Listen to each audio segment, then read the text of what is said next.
Welcome to another episode of Collective Language. Today I'm your host, Rohann, however you want to call me.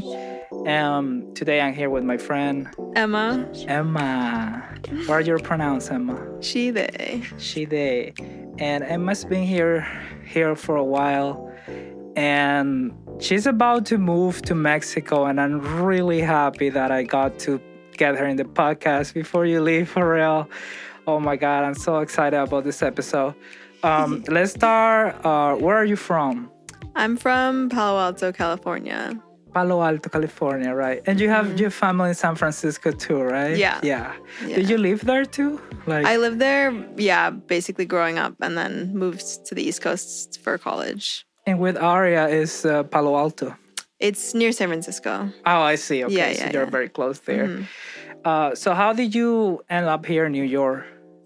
I originally came here mostly to dance. One of my friends from school started a dance company a couple years after they graduated. And so they kind of jokingly were like, oh, do you want to come and dance in our dance company? And I was like, is this a joke or is this for real? Because yes, I would. Wow, that's so cool. Yeah. So you took it for real and just end up like, yeah. Wow. Yeah. That's cool. And how did you find Collective Focus? I think I might have just found it like walking around. Okay. I remember the first event I went to was a wellness fair. It was like September 2022. And Halo taught like a dance class, and it was so fun. And I got to meet a lot of people. Was it outside? I think I was doing one table that day. Yeah, I think I met a lot of I met Dev, I met cool. Yeah. And were you living around this area back then? Yeah, I was living just down Bushwick Ave. And are you still around this area, or have you moved? Yeah, I'm in Bed-Stuy, but close. Oh, Bed-Stuy is really close, yeah.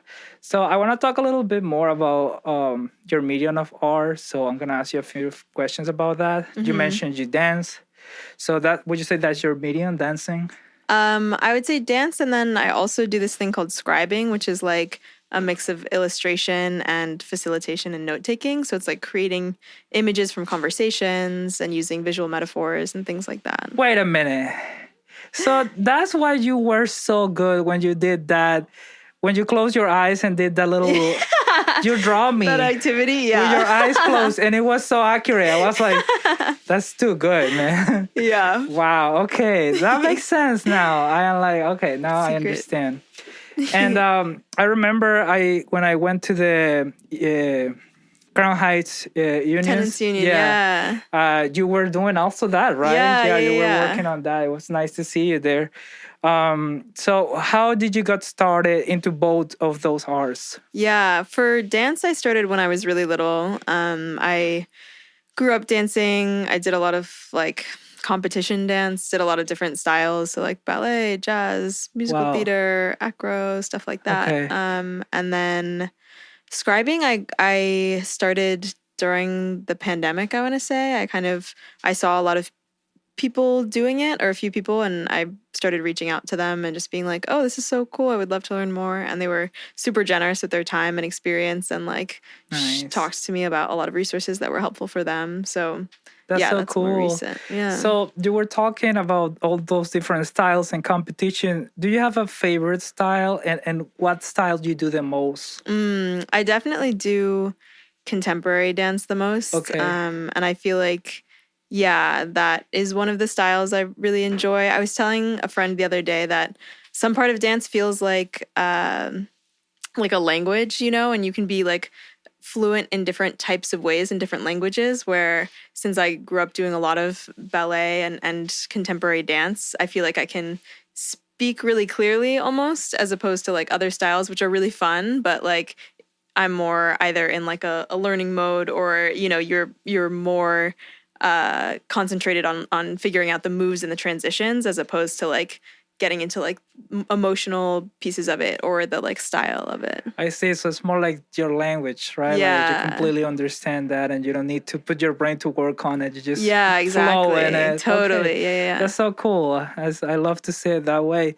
Why did you choose that specific medium? You mentioned you started when you were like a kid. Mm-hmm. But did your parents put you in classes and you liked it, or how did it start? Yeah, I think I was doing a bunch of different activities as a kid, and that Okay. was the one I really liked the most. Oh, cool. And I feel like now too, it's been a really like wonderful way to make friends and community. Something about connecting through dance, and even with like any art, I feel like that's why this space has been so cool because it is so easy to connect with other artists. There's Right. just like a lot of alignment on things and understanding, like mutual understanding. And I guess like I'm guessing this, but you could clear me if it's not this way. But I feel like um with the scribe is how you scribing, that's how Yeah, you pronounce it? scribing. Yeah, With the scribing, I feel like you also did it because of the same reason, right? Like to connect with the community and support. Because that's what I yeah. have seen you doing with that. Yeah, totally. I think it's really nice to be able to most of it is about listening as much as it is about drawing, but Right. it's about hearing like the themes and what's underlying in those kinds of conversations. And so it's nice to be able to visualize that so people can more clearly see how we're working together, like where there are points of tension, how we can collaborate, and things like that. That's so cool for real. Yeah. And I'm so glad like you have those two pieces of art that you can put your energy into because they are also like very different because I feel like dancing is very energetic, very you have to be in the moment doing it, you know. And the Yeah. other one is also like it's a little more calm, like you're sitting down, you're drawing, listening. I don't know. It Yeah. sounds like very opposites, but I just love that you are into both of them. So I want to talk now about your community involvement. How would you say you're involved right now in your community? Yeah, I think in terms of, I feel like I see community in a lot of different like lenses in terms of Bushwick, Brooklyn community. I have been a part of Collective Focus, and I used to volunteer for Mune Mundos, which was also a community-based project in Bushwick. And then there's other ways within the dance community that I feel like have been really cool ways to both like share and give feedback to other artists and create spaces where people can like experiment with different types of movement or different ways of performance, and again kind of engaging that like socially engaged art, which I really like. Right. In scribing space, there's not a huge like big digital community, so I really love to connect with people and just like hear more about their story and how they got into it. I used to be part of this group that did a lot of political education around anti-capitalism and artists. Wow, that's cool. And now I have like a book club from that with friends where we're continuing to read and engage and think about all the different ways that we can align our like values with the ways that we show up in the world.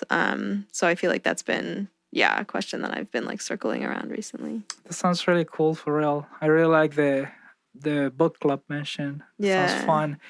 And so the way you're putting it, I also feel like would you say like your community involvement influenced your art? I feel like for sure those things seem very like inseparable to me. Right. It's Yeah. funny when I was talking with somebody else and they were mentioning, they were like, oh, like art galleries feel very removed. And it's so funny because for me, like I barely think of art as art galleries, you know, like being in so many spaces. Like I'm like, oh no, art is like, you know, the painting on the side of the fridge. Like so it's funny to like hear that difference. But there's a lot of like there's a lot of different perspective in this city about that. Yeah, totally. There's just also so much art in this city. Yeah. I really love that. I want to talk about like for you to tell us a little bit more about how you grew up. How was your life growing up? Yeah. I feel like growing up, I feel very lucky to have had space to dance so much. That was most of what I was doing outside of school. And I have a younger sister, Rachel, who I loved spending time with, and my parents were like really supportive and involved, and I felt like I was able to explore a lot of different things that I was interested in, and I feel grateful that like I I really liked school as a space to learn, because I know that's not always the case. I remember I Yeah. met your mom. She Yeah. was so nice. She reminded me so much of you. Like you both are really sweet. Yeah. And you mentioned you have a younger sister, right? Yeah. So it's only the two of you? Yeah. Okay, cool. And is she still in California? She actually is in Taiwan right now teaching Whoa! English for Teaching Fulbright. English? Yeah. Wow. For what you said? Fulbright. It's like a program Wow. where you can teach English abroad. That's really Yeah. cool, for real. And you're like the older ones. So you have to set the example for her. Exactly. Yeah, I see. So I wanna ask you, like in this community, do you feel like your community support your art? Yeah, I feel like, especially recently, I've been in a lot of places or have done a lot of things. I think it's a combination of like being able to articulate what I want to do with my art so that people can come and support it in a certain way, you know? Like, Right. I recently had a dance showing with some friends who have always been talking about like struggling because there aren't enough resources in certain ways, for especially dancers in the city, and wanting there to be more collectivity in that. Like a lot of times it feels very competitive in terms of like, oh, there's only a certain number of spots, or like there's only a certain number of grants, blah, blah, blah. And they made this almost, I think they called it like a production studio so that they could get more grants and do that for themselves. And so it was really, really amazing to see them bring that to life. And then, yeah, I feel really lucky to be able to step into that space and have that as a space for me to show my art and get feedback, because everybody there was like super, super sweet, super like engaged in making sure that people, could kind of like hear the audience perspective of how their art is landing. Now that we're talking about this specifically, it just came to my head that you're leaving in a few days, and you're completely moving there, and it's like you're gonna start from scratch, right? Yeah. Kind of. So you kind of have to find again like a community, and I feel Right. like you have a really nice vibe, and the way you approach people and the way you express yourself, you will probably find people that aligns with you wherever you go. But I want to ask you specifically, what makes you take this like why are you going specifically there? Is there a specific reason, or why is this happening? Yeah, I think one of the reasons is because the scribing work that I do, here in the city, it's just, you know, me alone doing this, like freelancing and doing mostly virtual stuff. But I have a lot of friends who I met online who live in Mexico City, and they've done like in-person workshops and are interested in hosting more regular practice space. And I think that's something I've seen through dancing that is so useful and like nice to have a physical community around. And I'm really interested in getting to explore that in the scribing space. So that's one of the reasons. Wow, and then, that's so cool that one of your arts connect you. Yeah, it was exactly. the bridge to get there. Yeah. And in the same kind of topic, I have seen you improving a lot lately in Spanish, and I bet you're doing it because you're also moving there, and you know the language could be a barrier when you're there. But how would you say, like, did you really like the language, or why did you get so much into this? Because I remember when we did the town hall, you were so good at it. I was really impressed, actually, because I never knew you could speak Spanish so well. Is there somebody else in your family that also speaks Spanish? My dad's been trying very hard to learn Spanish for a long time, but I had like a lot of really incredible teachers in school, and like I think they not only were talking about vocabulary, but a lot of the culture things as well. So like music and like the idioms and just like phrases. And so listening to them talk and getting to learn from other mediums beyond just a textbook was really nice to feel immersed in the language. I see. To me, it was like English, because when I was growing up, all the medium was in like most of the culture stuff that we got into my country was in English. Music, video games, movies, all this kind of stuff, and I was kind of forced to learn it, Right. because we didn't have, it wasn't as accessible when I was a kid. But I ended up really liking the language. So when I grew up and I was in high school, I did like English courses in my country. I did a few, yeah. And high school level is so easy. Like I didn't really learn much at high school, and I will always get the best grades in English.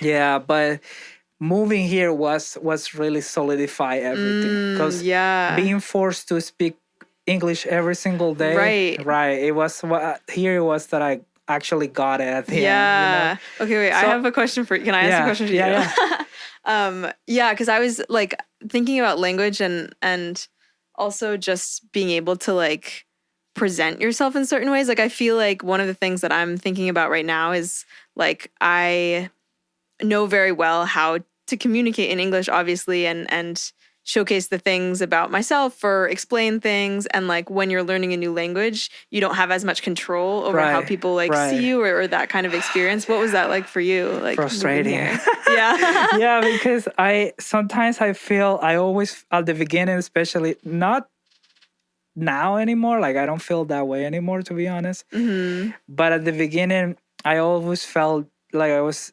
dumber in English. Right. I was like, bro, I swear to God, I know how to talk better. Like I'm smart, I swear. Yeah, right. Yeah. No, this is not me. Like, ask me in Spanish, I swear. Yeah. But you know, it's funny. I've been actually in January. I'm gonna be 10 years since I left. Wow. Yeah. So it's like, it's funny, but sometimes I'm talking to my family in Spanish, and I completely forget these few words.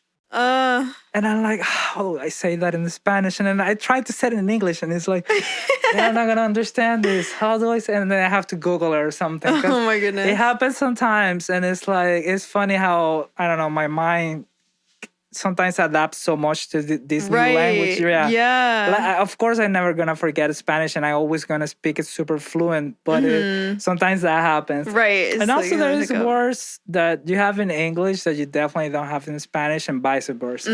Yeah. There's some things that are easier for me to explain in Spanish than in English too. Interesting. Yeah. I love. That's why, you know, like languages to me are so like rich, and when I learn English, I learned so much about that. It like opened, because then I start watching things that were only in English, reading books that are only in English, seeing these things. Also, when you read things or watch things that were meant in that language, it's like it gives you a different perspective of when you watch it like dub or you watch it. Totally. Yeah. And then I've been thinking so much about how much media we actually lost for not knowing the language. Yeah, it's like, totally.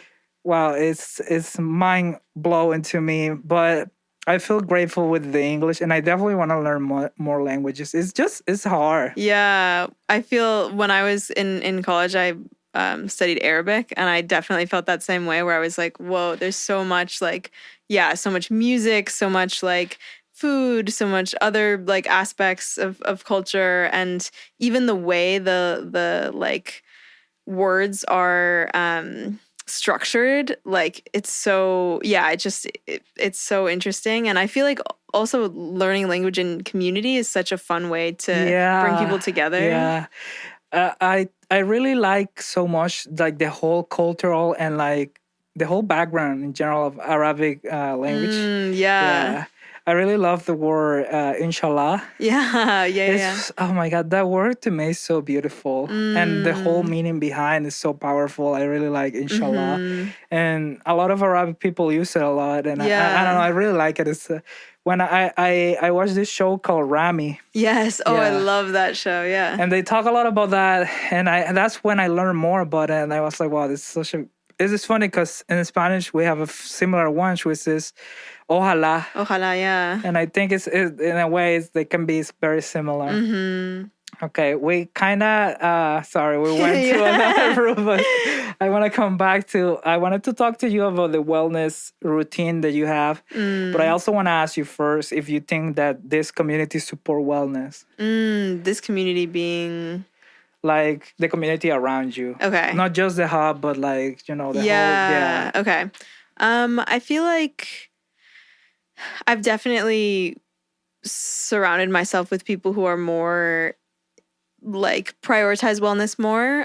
But I think there are certain things about like New York City, for example, that don't necessarily promote wellness.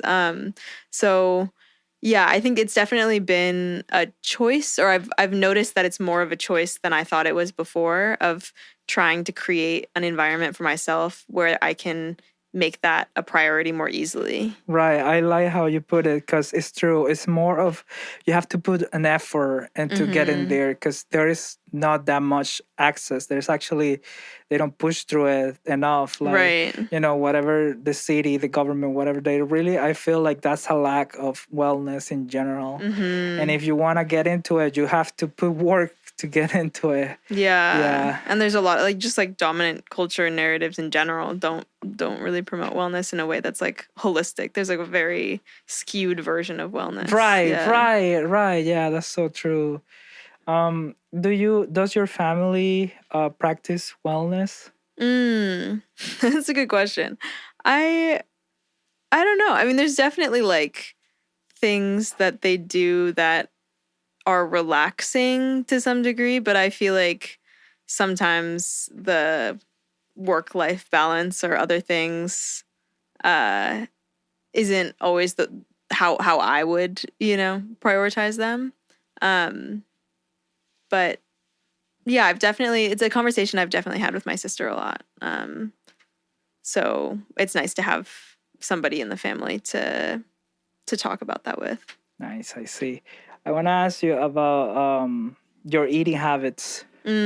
So, like, what first tell me what are your eating habits? Like, are they either healthy? For the most part, I do love a little treat. Right. But yeah, I generally like to cook food, and I feel my I learned a lot of how to cook from my dad, who went to cooking school when we were in middle school. That's so cool. Yeah, he just went so that he could like learn how to cook for us, like not to go cook in a restaurant or anything else. Oh my god, that's so funny. Yeah. Wow, that's a super nice thing to do for your kids. No, it's like so for sweet. real. Yeah. But yeah, that's kind of how I learned how to like cook and how to create meals and things. Did you know how to make arepas? I mean, we didn't make them together, did we? No. Okay, I made them with a few friends, so oh shoot. I know. I should have brought I have extra masa that I haven't been using, but they're good. Yeah, I remember when the first time like I think I either we got some here and you got them, but you already knew about them, and I was like, and you said you liked them, and I was like, dude, how you know about this? Why? Because it's not as common, right? One of my really good friends from high school is his family's from Venezuela, and so we like when I would go over to his house, we would make them together, or his mom would make them actually, and she's a really good chef. Mom's ones are always top shelf. Like to me, I always tell people whenever people make me arepas, they ask me like, okay, give me a rate, and I never give them the max rate because I always say that's only for my mom. The 10 out of 10. That's the bar is here. You're never gonna meet it. Right. No, you're not gonna get there. Correct. What would you say is like your food access in the city, and how does that affect what you create? Yeah, I feel like it's definitely been like a process learning how to get groceries in the city and like figure out things. It's I'm never here for Tuesday distro, so unfortunately I don't get like that kind of food, but the place that I used to teach Pilates had like a really, really cheap produce store right nearby, and I think what I've tried to like sometimes have trouble with, because I have a lot of different, things that I'm going around to between like dance rehearsal and volunteering and things like that is being able to prep meals beforehand, so it's like I have to make sure I have enough time to buy the groceries and then enough time to cook the meals and then enough time to eat the meal. There's a lot of pieces, and sometimes I get like one piece and not the other. Like, No, I completely okay, get like it. have the groceries, but I don't have time to cook them. Or Yeah. I cooked them, but I forgot to bring that. Like, there's That's like things such like a valid that. thing Yeah. to say, actually. Right now, like, for example,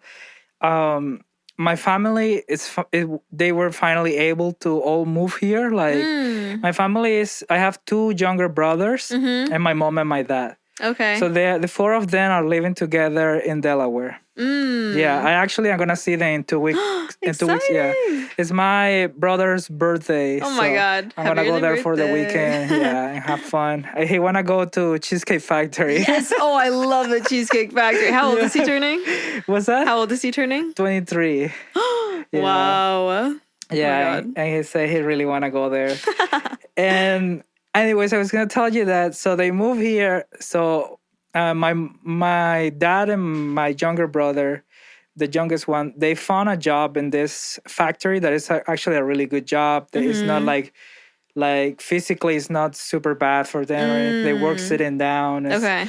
Yeah, and the times are really good too. It's like a 9 to 5 Monday to Friday. Oh wow. Yeah, it's a really good one. And sometimes my dad does extra, like either kind of DoorDash or stuff like that. So it's going well, because in Venezuela things were really bad. They weren't really making any money. But my mom is not working right now. So she cooks for them. Right. And there are 3 big guys. So she always talked to me how like she feels the cooking and cleaning of the house it already feels like a job, like a full-time job. That is a full-time job. Yeah. Right? Yeah, because she has to do laundry for all of them. She has to cook for all of them, and it's funny. But they are very nice with her. Like, they always give her money too. Like, there you go. Wages for housework. Yeah, right. Yeah, she wants to work, but she hasn't had. She has a strong barrier with the language, and she just told me next week she's gonna start an English course. Wow. Yeah, oh, she's that's really exciting. excited. Oh my God. She's 60, so to me that's very impressive and like admirable. Yeah. But she really wants to learn. She really wants. I know. Maybe her and my dad can language swap. Yeah, right. She met your mom too, remember? Yeah. That was really nice. Okay, I want to ask you about your exercise, but I bet like for you dancing is like you do so much energy there, right? Like you do so much when you dance. It depends, because some like I because rehearsals are not super consistent, like it'll be a lot one week and then like not other weeks and things like that. I generally have like other things that I do, and then we'll kind of add on dance whenever dance is there. Yeah. I see. But would you say that's your exercise, right? Or you do go to a gym and stuff? Yeah. You do? Yeah. Dude, how do you find that energy? Oh my God. Like, you do it weekly? Yeah. So I'll do like weightlifting or like Pilates or yoga. Wow, you strong? Yeah. Okay. I know, you should come to the show, because then I'm lifting people up and stuff. What? Are you serious? Yeah. You're so tiny. I know. Wow, that's so cool. That's so cool, for real. Respect. I want to ask you also about if you have any specific spiritual practices or beliefs. Yeah, I mean, I grew up like Jewish, but that felt more in a cultural way than a spiritual way. Okay. I feel like most of my Judaism at this point is revolving around organizing. Okay. I talked with Kaya about this a lot, actually, and it was nice to, just get to talk more about the space of like anti-Zionist Judaism. Right.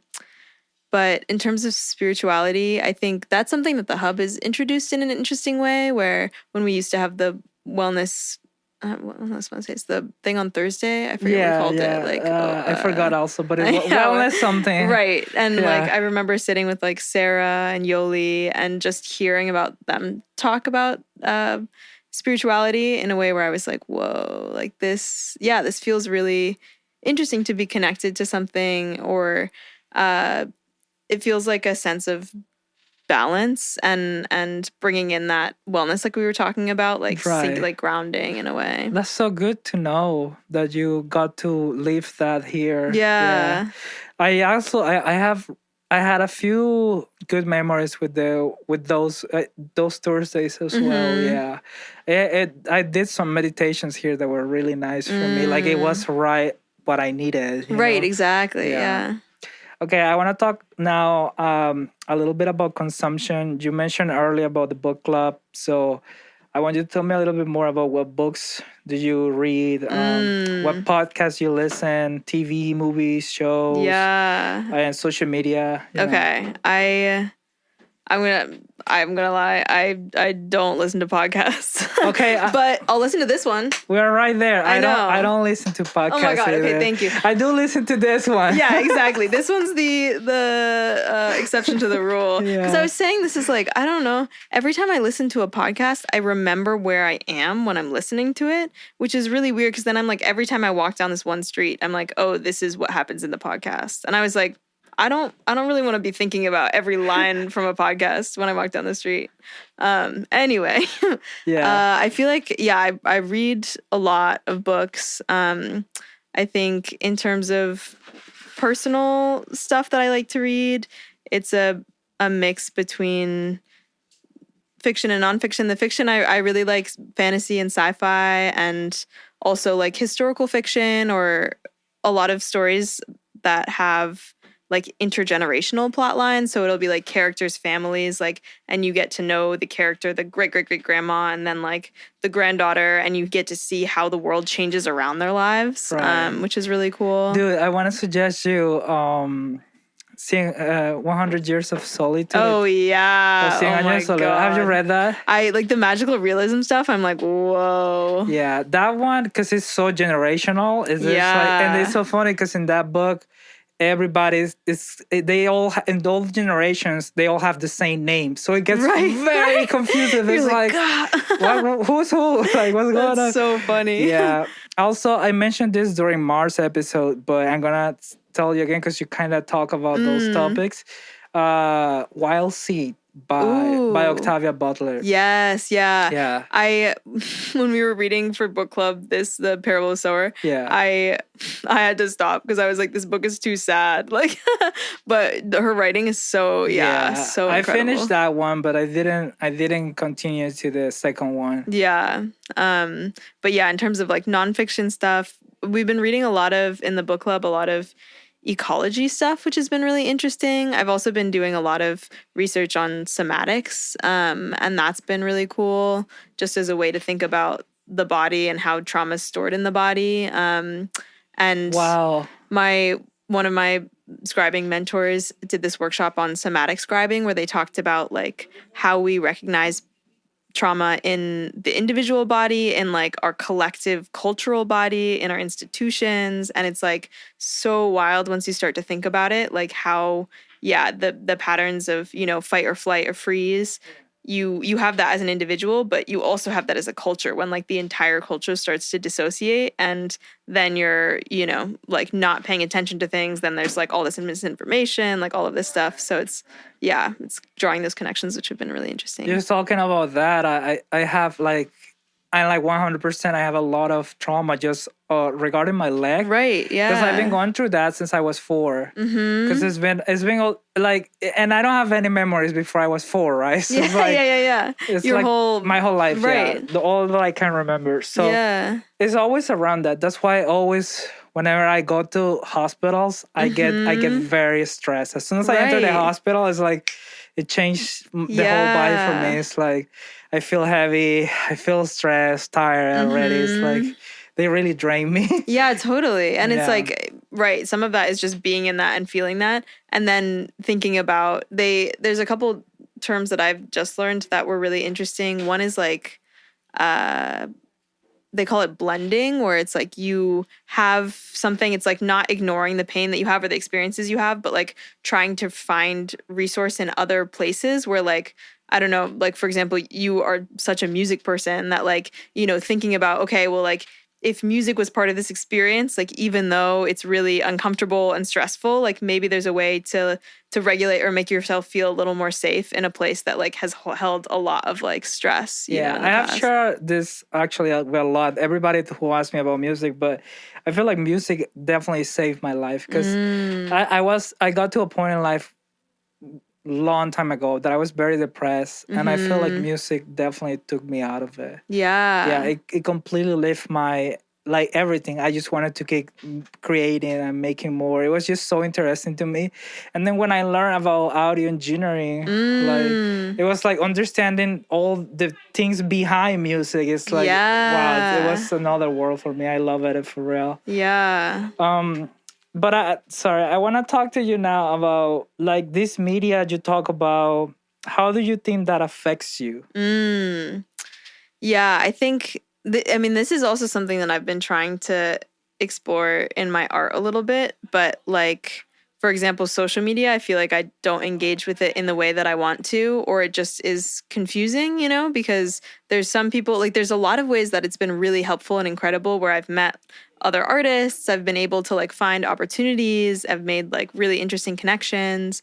Um but then there's also just like so much content and like some of it is like really intense and like showcasing violence and oppression and things that we should be seeing. Like I feel like because it's a combination of like a news source and like a social platform, there's just like weird like things that are very disjointed about it, and Yeah, being able to process that in a way that yeah. like feels actually, you know, relevant is really difficult. No, I completely get it. Sometimes to me, it's mind blowing that I could be scrolling social media and I see something horrible, like a middle of destroying a city or something. And Exactly. then the next thing I see is a super beautiful kitty that was Right. just born. And it's I like, damn, know. this is so crazy. Like Yeah. the, Yeah. the way we consume media. And I like that you highlighted to that it has this positive side because I'm thinking right now you mentioned about the scribing connecting Mhm. with all these people, right? Right. So it's like it has a good side and a bad side, you know. And Yeah. I think the for me the main issue, the main problem is that the way I see it, the companies they just want to mostly highlight the bad side of it because I think they really Mm. want to exploit us to get like more content and Right. stuff. So they Yeah. create all these trends, all the shit. It's like I don't know. Yeah. It feels weird to me. Off. I don't know. Right. Yeah. Totally. And I think it's also one of those things where most of the people that I engage with, you know, use it in a similar way where it's like, okay, every so often you're checking in on your friends and you're like, you know, looking at art and things, and less so participating in big trends and using it as like an influencer kind of platform. Right. But yeah, you see that stuff regardless, you know? Yeah. Yeah. Yeah. It's crazy. Okay. Let's go to the $1 million question. Uh, Okay. So these questions we always ask to everybody that comes here is kind of the last questions. And well, not the last, because there's another one coming, but penultimate. yeah. So first, they are all kind of similar, but first I want to ask you if you create better when you're in comfort or in a struggle. Ooh, interesting. Um, I I feel like I've tried to be to make the conditions more comfortable for myself, but honestly, like it's I don't know. I think comfort is like an interesting word, and I'm not sure what it means or it could change. Right. Um, I feel like urgency is often a word that I associate with like struggle and not with comfort.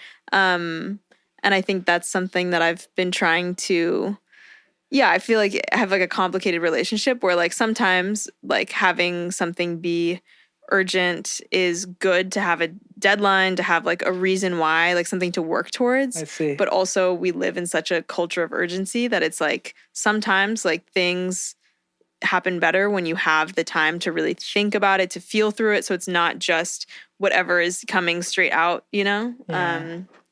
Yeah, I have to think about that one. I don't really know. Actually, now that you mentioned that, I really like having deadlines, and I'm very straight with people about that because hmm they really push me, and I feel like I work well when I'm under pressure, like hmm you know when I know like especially like it's like I know myself, right? So I know where my capabilities and skills are. Right. So I know when somebody give me a task, if they need it by Sunday night, I know that if I start Sunday morning, I'll have it super good ready by Sunday night. Yeah. It's not ideal, but I know when I can start something when I have the deadline. You know, Right. So okay, I know if they want this next Monday, I can start 5 days before, and then I'll have it ready. Yeah. Exactly. That works a lot for me. I now want to ask you: would you rather couch hopping versus queen size bed? Is that like moving around or having one big bed or like? I don't know. This question is always. I always tell people it's like it's whatever the way you feel it, the perspective. Like Yeah. because to me, like I feel like I've been in both situations, and it really just depends. I think. Yeah. I mean I like couch hop. One, I'm small, so I don't mind sleeping on the couch. And you're really fitting any couch for real. Yeah. I had a friend. Sorry, I interrupted. No, you you go for it. But it's just you remind me that I have this friend who's so tall. I swear he's so tall. He doesn't fit in any sofa like laying down. Yeah. We have to find like an extra large couch. So now that I think about it, couch hopping is a issue for tall people. Exactly. Wow. That's why I'm like, okay, being short sure has disadvantages, but on the airplane, on a couch, like you're living, you know? Right. And I also really like, couch hopping, visiting friends. I think that's something that I've started to appreciate more is like little trips to see friends just to spend time with them in person. And I've gotten to do that a lot this past summer, which has been nice. Yeah. I feel like in Venezuela, we had that kind of in our culture already because we do a lot of couch hopping there. Like if we're gonna visit somewhere, you just go and stay there for the weekend or stuff like that. I'm so used to it that to me it's really normal. That's so interesting. Yeah. And last questions of this section is low budget versus large budget. I feel. Yeah, I'm a little bit conflicted because on one hand, I feel like I've learned so much from Collective Focus about how like mutual aid and abundance can really change the way that you create and bring in community. But also I'm like, everybody deserves to have what they need, and so I feel I haven't been on a lot of large budget projects, but I would imagine if I did, like it would feel really nice to be able to redistribute that resource in a way where people feel like their time is being honored. I think the biggest project, now that you mentioned that I have been on, I worked once in a Broadway musical. Whoa, what? Yeah, oh my only God. once in my life. Okay, yeah. But tell the story. It was actually the first ever TikTok musical. Whoa. And it was live. Like it was a TikTok live. They rehearsed for like a whole week. And we were there and they paid me a lot of money. And it was a good time for me to get that money because I was struggling because I was freelancing. And the thing with freelance is that some months are horrible. Right. I wasn't one of those months. Yeah. And then in 1 week, I made like the 2 months money. And I was like, okay, this is really good. Was it the Ratatouille one or was there another? No, okay. I can't remember right now the name, but it was very silly. And it had all these influencers, really young kids, like not kids, but like right, 12, like yeah, and it was really cute actually. Like, but it was so I don't know, it was so much budget. Like I was very impressed, and honestly, my job was so easy, so incredibly easy. Like because I was the audio guy, right. So, but I had I wasn't the lead, so I had somebody on top of me. Oh, so you're just right. I'm just supporting, and the support role is so easy because all we have to do is put microphones for them. Yeah, and you did a great job.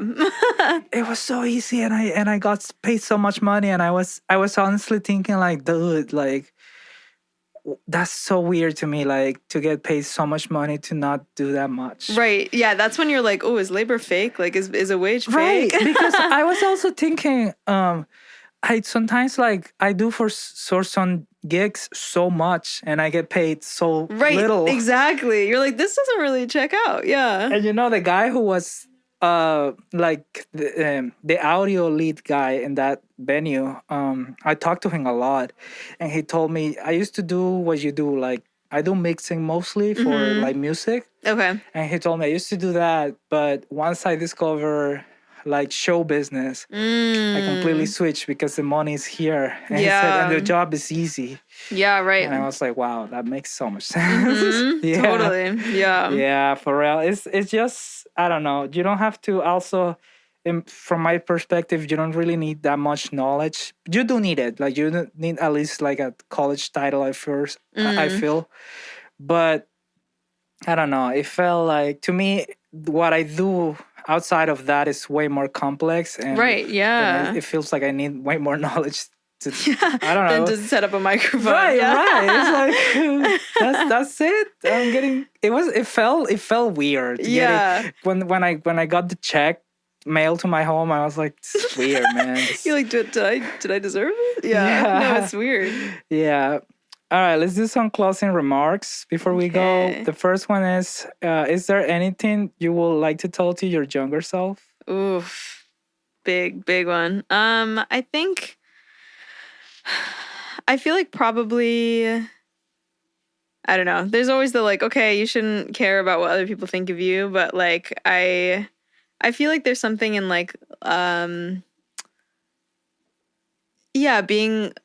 being okay with being more authentic, or like seeing, I don't know. I think it took me like having examples in my life of people just being themselves and showing up really authentically in that allowed me to feel okay doing that. And so, yeah, I don't know if telling somebody would really make that much sense. Like, I feel like growing into that, was like, it's been nice to see that growth. Yeah. Right. But I love that. And just before we go, do you have anyone you want to shout out?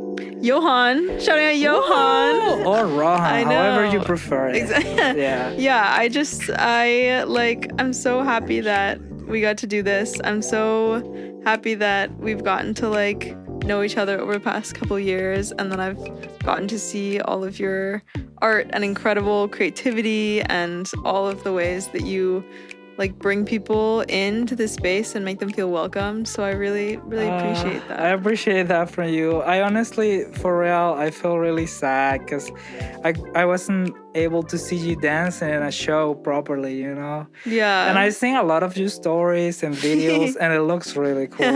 Now I'm gonna have to give a private performance. Yeah, you gotta come back to exactly. No, we'll do a little collab. Yeah. Oh shoot, dude. Okay, now you put it. It's on the record here. It's there. It's on the record. We're gonna deliver this episode, and I'm gonna call you. Like, hey, you remember this? Absolutely. Okay, it's there. Thank you so much, Emma. Thank you. I really appreciate you for all this time here. I feel like you put so much work into the hub, and I feel really sad that you're leaving, but I understand that you have to go into this path, and I'm also glad for you because Mexico City is beautiful for what I know, and I have a few friends there, and I think you're gonna love it, and it's like a new experience. That always sounds fun to me. Yeah, so good luck there. Thank you. Yeah, when you listen to this, you're probably gonna be there already. Yeah. But have fun. Yay. Okay, and thank you for coming today. Bye. Thank you for everything. Bye. Thank you for listening, guys. See ya. Comme son rideau.